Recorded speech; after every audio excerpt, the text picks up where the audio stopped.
Ruben Amorim has massive problem to solve as new Manchester United manager.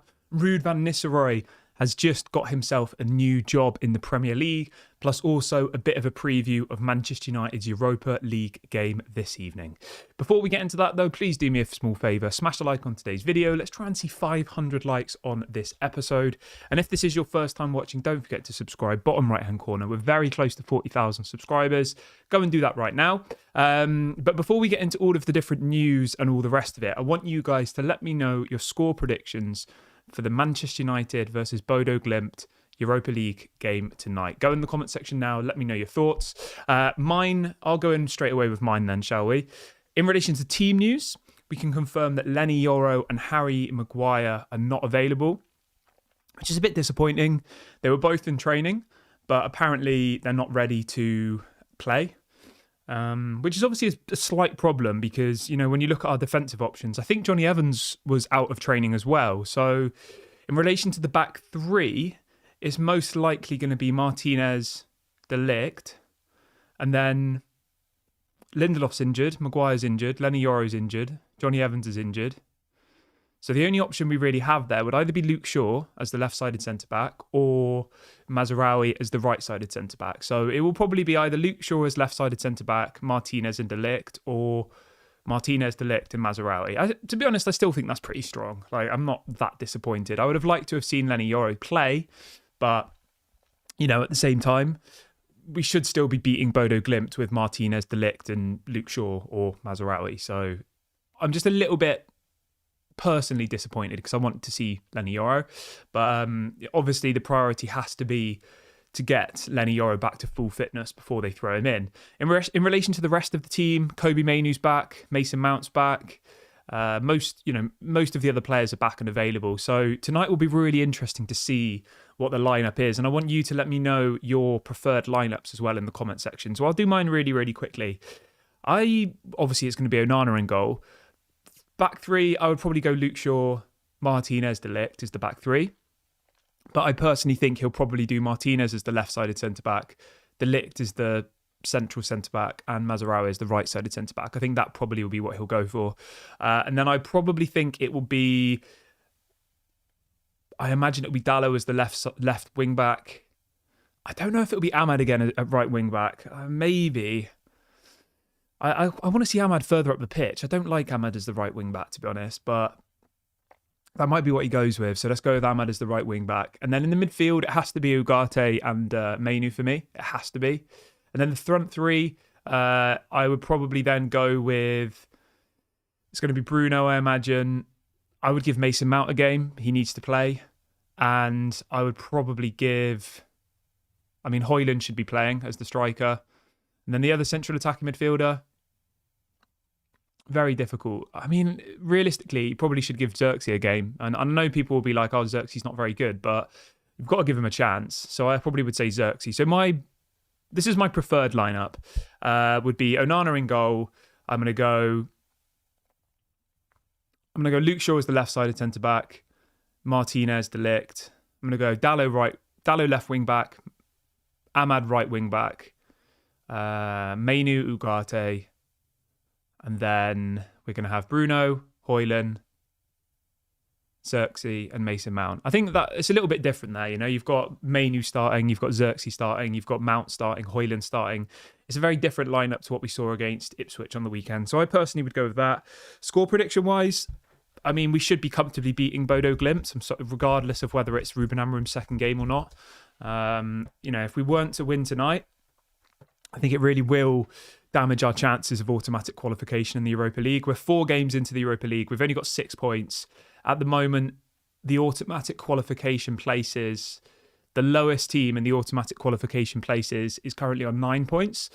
So if we were to win tonight, I still don't think we'll be in the automatic qualification places, but we'll be a lot more closer. We effectively, I think, have to win every single game now until the end of the Europa League group campaign. And in all fairness, Bodo Glimt are on 7 points and we're on 6, so they're actually doing better than us so far. So I don't know, I'm maybe being a bit I can't think of the word, but naive. I don't know much about Bodo Glimt. They're top of their league, which is in Norway. They're on, let's have a look. I think, is the Norwegian League already finished? No, there's 2 games left. They're top of the Norwegian League by 1 point. They're going to be a well-drilled side. We know that. It's not going to be easy, but still we should have more quality to beat Bodo Glimt, realistically, shouldn't we? We've got players who are on massive wages, play for the international countries and all the rest of it. Supposedly we have some big name players. Like, we should be able to comfortably beat Bodo Glimt. But obviously this is football. This is why people enjoy it. But from a Manchester United standpoint, you have to beat them if you want to, go through to the next round of the Europa League, because otherwise we're going to have to do the whole qualification thing, which you never know who you're going to come up against. And, if we were to get knocked out of the Europa League, that would be very disappointing, because at the beginning of this season, my kind of goal was to win the Europa League. I thought that would have been quite good progress, although that was under Erik ten Hag, and it's kind of reset the boundaries now, hasn't it? So, yeah. But if you look at the last 4 games, so you've got Bodo Glimt tonight, then you've got Victoria Plizen in a couple of weeks away, then you've got Rangers at home, then you've got FCSB away. So you've got 2 home fixtures, 2 away fixtures. And I think, if we want to qualify, I think you do have to win all of those fixtures, to be honest. Otherwise, you're probably going to have to do the whole... if you finish out of the top 8, you have to do this whole playoff round thing, which I don't like the sound of. It's 2 more games, 1 away, 1 at home. Yeah, it's not really what Manchester United need at this point. We'd much rather have time on the training pitch. But yeah, let me know what you guys think about that. Somebody in the chat is saying that Mason Greenwood is returning to Manchester United. What? Someone's saying you've picked 12 players. 5 defenders, 2 midfielders, 4 attackers. Maybe you're right. I'm still getting my head around this back 5 thing. So my back 5 would be Luke. My brain's, who is it? Dalot at left wing back, Martinez, De Ligt, Mazraoui, Ahmad. That's the back 5, right? And then Onana in goal. That's 6 players. Okay. Then you've got Mainu, Ugarte. That's 8 players. And then you've got Bruno, Højlund, and Mount. So yeah, 11 players. There you go. But yeah, you can let me know what your thoughts are in the comment section on that one, on the score prediction. Let me know your score prediction. I'm going to go with 3-1 Manchester United. I mean, it has to be a convincing performance. It's Ruben Amorim's first game at home. We're playing against a team, let's be honest, of lesser known players. But yeah, I can see somebody in the chat saying that it's confirmed that Mason Greenwood is returning. I mean, I don't know where you get your information from, but Mason Greenwood isn't coming back to Manchester United. It's not going to happen. You type in this on Google or you type it in on any search engine, and there's not a single story linking Mason Greenwood back to Manchester United. So I don't know where you've seen this. But yeah, Mason Greenwood and Manchester United is over. He's not coming back. It's not going to happen. So yeah, I don't even know how to react to somebody who thinks that that's going to happen. But right, let's talk a little bit about Ruud van Nistelrooy really quickly, shall we? So I just wanted to say a massive congratulations to Ruud, who has been announced as the new Leicester City manager. I think that's an amazing job for him. And I said this at the time, Ruud van Nistelrooy is good enough to be managing a Premier League club, right? Him staying at Manchester United as a coach would have been completely a waste of his career. And that's been proved right, because he's literally left Manchester United and a week later, he's just been given the job at Leicester City. That's amazing. I'm so happy for him, and I hope he does well. I'll be following to see how he gets on. Leicester City are obviously struggling, aren't they, at the moment? They're down in 16th in the Premier League. I was a little bit surprised, though, that Leicester City sacked their manager, to be honest. I mean, where did Leicester really expect they were going to be? They're not in the bottom 3. They're a couple of points above the bottom 3. Like, is that not really where they were expecting to finish? I don't know. But anyway, congratulations to Ruud van Nistelrooy. I think it will be an amazing opportunity for him. And yeah, let's hope that he goes there and does well, because I think he's a really good coach. I think he's got great charisma, good ideas, good tactics. And I think one day, maybe Ruud van Nistelrooy could end up back at Manchester United. But obviously at the moment, I think him getting a move to Leicester City in the Premier League is perfect for his career. It's a great stepping stone to then maybe move to a bigger club in the future, depending on how he does at Leicester. You know, if he goes there and does absolutely terribly, then maybe that wouldn't happen. But yeah, congratulations to Ruud van Nistelrooy, new Leicester City manager. Really, really happy for him. Ben says we should let the manager choose the best team. Obviously, but this is the whole point of channels, is to have interaction and to have people's opinions.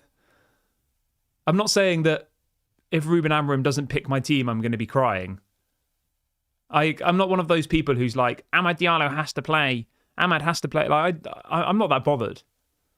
It's just a good way of getting people to interact, and it's a good way of letting people have their say, you know? I think, but yeah.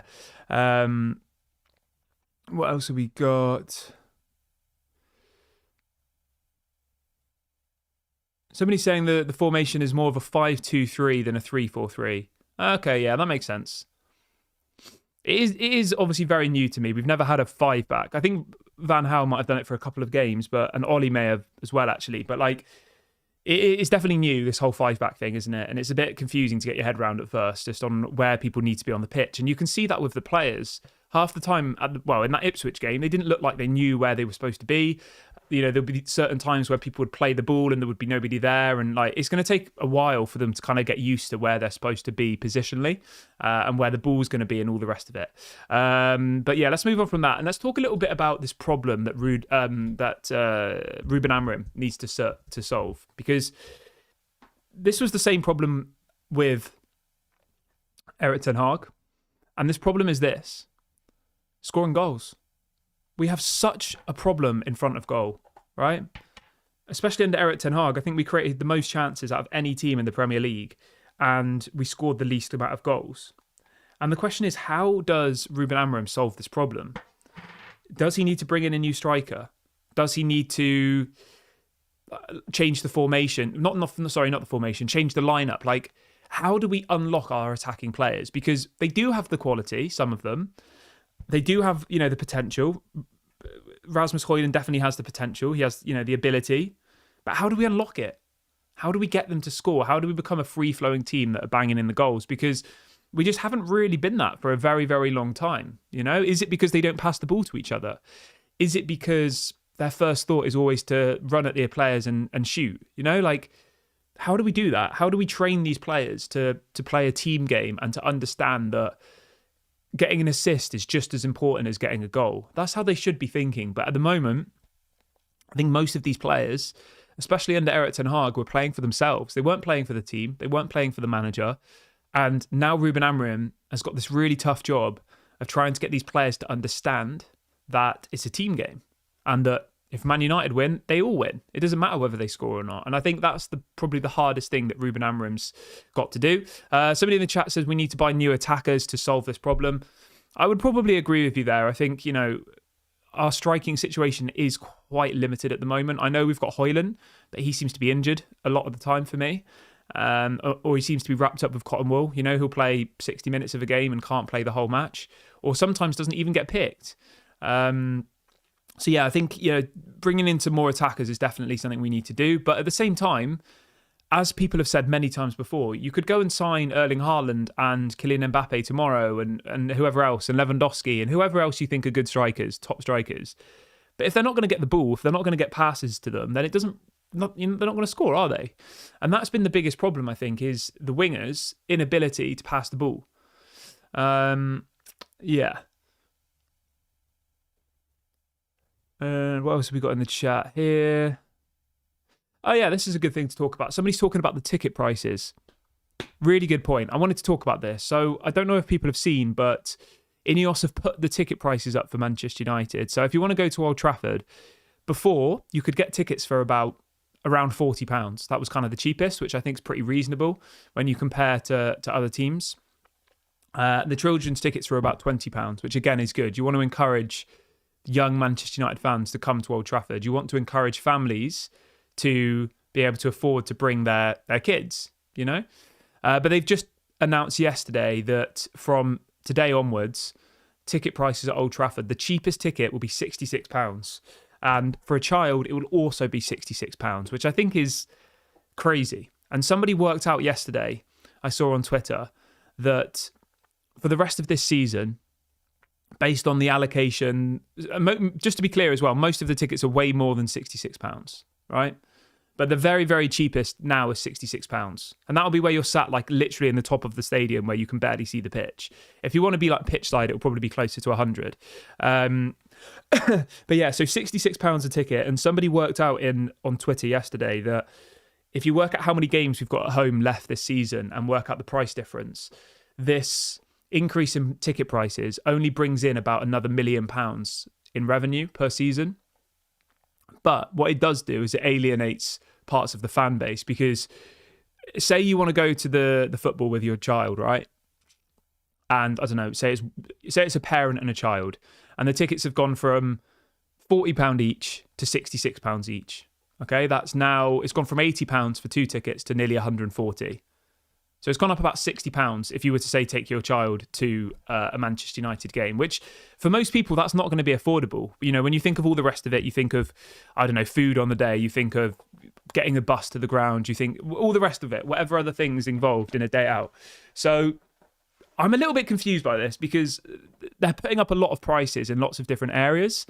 And I just don't really see how it's going to make that much difference. You know, Manchester United make around 600 million revenue a year. And these ticket prices are going to bring in about $1 million in revenue. I mean, what does $1 million really get us? I saw yesterday it was announced that apparently Erik ten Hag's sacking cost Manchester United 10.4 million. That's in Manchester United's new accounts. And bringing in Ruben Amorim's cost around 11 million. So we've just spent £21 million sacking Erik ten Hag and bringing in Ruben Amorim, which may or may not work. Obviously, I hope it does work, but there's no guarantee. So £21 million was spent like that. And we've just effectively wasted 600 million on players that probably are now surplus to requirements. And their solution is, let's just put the ticket prices up. But that still only raises £1 million, you know? So it doesn't really level out. You spend 20 million sacking the manager, and then your solution to bring in money is by effectively moving that cost onto the supporter. So the supporter now has to pay a higher ticket price. Somebody in the chat says they will still fill up the stadium, though. Yeah, of course they'll fill up the stadium, but that's not the point, is it? The point is that you want to make Manchester United accessible for everybody. You want people who are on lower incomes to still be able to feel like they're welcome. Whereas £66 for a ticket, that's a lot of money, I think. Ant says the ticket price hike is scandalous. It means if I want to take my kids, it means it's going to cost me around £450 in the Stretford end. Wow, that's crazy. Do you see what I mean? So, you know, me saying £66 is a lot. That's the cheapest ticket. Whereas you've got Ant in the comment section here who's saying that his ticket, which is obviously a more expensive ticket because it's probably in a better place, is now going to be around £450 for him and his kid to go to one game. You know? So this £66 is literally like you're sat in the worst seat possible at the very, very top of the stadium. You can the roof's kind of blocking your vision and they're still charging you £66. Fred says, do you think the ticket is good value for money? I don't with these performances. Yeah, that's fair. It is a little bit of a strange time to do it, isn't it? But effectively what they're doing is they are capitalising on the positive mood in the fan base at the moment. You know, we've got this new manager. We're in this new era. Everything's going to be great. Oh, let's put the ticket prices up. That's all they're doing, you know? And what they're also doing is they're testing the waters ahead of building this new stadium, because I bet you any money, when this new stadium opens, the tickets will be way more than £66, you know? They'll be like £100 a ticket, because they'll say, oh, we need to make the money back from the cost of the stadium and all the rest of it, you know? So, yeah. Ellen says, do you think Anthony will start tonight? I mean, I didn't put him in my predicted lineup, but Anthony should probably start tonight, shouldn't he? When was the last time Anthony played any football? Let's have a look. Let's have a look. Anthony. Yeah, I mean, Anthony's played 155 minutes of football this season. He's played 27 minutes in the Premier League, 38 minutes in the Europa League, and 90 minutes in the League Cup. I mean, it's not great, is it? It's terrible. So, yeah, I mean, realistically, if Anthony's ever going to get any game time, it should be tonight. Whether he will or not, I don't know. Tiborg says, my last ticket at Eintracht Frankfurt was only €38. I know the team is not at the same level, but still. Yeah, I mean, what's that, about £30? About £30 a ticket. To be honest, I thought the Man United ticket prices were quite reasonable to begin with, but now they've obviously just realised that their ticket prices are reasonable and they've bumped the price up. Because whenever I used to go, I'd always pay about £40 roughly when I went a lot of times last season and the seasons before.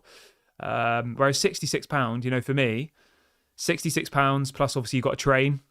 Train's about £100. That's what, £166. You've got food for the day, all the rest of it. If you have to stay, £100 for a hotel. Like, it's about £200 day now, minimum, without a hotel. Which I know people will say, oh, well, you could live closer to Manchester and all the rest of it. But that's not the reality. Most Manchester United fans, obviously a lot of Man United fans live in Manchester, but, you know, we've got 200 million fans worldwide. I think the population of Manchester is only like a few million, you know? So the point I'm making is most people who go to the games, obviously in the Stretford end, you'll have a lot of, you know, people from Manchester. And there will be season ticket holders, but I would say probably half of the people who go to Old Trafford are probably people who don't live in Manchester, you know, realistically. Because a lot of the season ticket holders will not want to go to certain games and will sell their tickets and stuff, you know? So, yeah. They're effectively just passing the costs of all of these things on to the fan. So, yeah.